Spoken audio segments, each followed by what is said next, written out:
I've also got half cup of pinto beans soaked overnight. Soaked 3/4 cups of rice.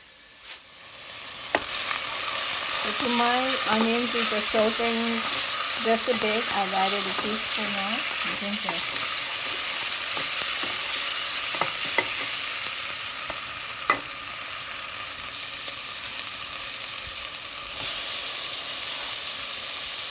I've also added 2 sliced tomatoes.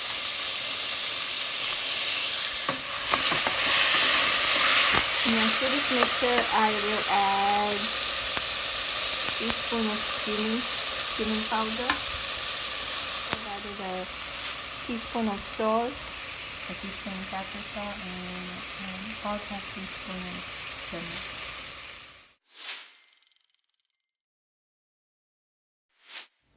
So I've upped the seasoning, which is I checked the salt, and I added 3 cups of water. And now I'm going to add my soaked beans.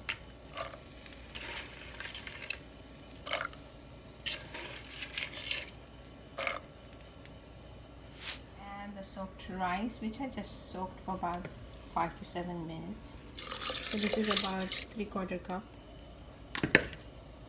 I will pressure cook this dish for about 10 to 15 minutes and then check on it. I just opened my beans in 20 minutes and the beans seem to be a little more still on the harder side. So I'm going to cook them for another 10 minutes and I've added half cup of water. I mixed everything through and checked my seasoning, so I did have to adjust the salt to my taste. I'll pressure cook it for another 10 minutes and look at it. I'll check my beans and rice in 10 minutes and they look fully cooked, and I will give it a test. I have a bean here in my hand and I will break it. And it breaks. So this is ready to go in the lunchbox. See, my lunchbox meal is ready and packed, and it will go in a little thermos to school.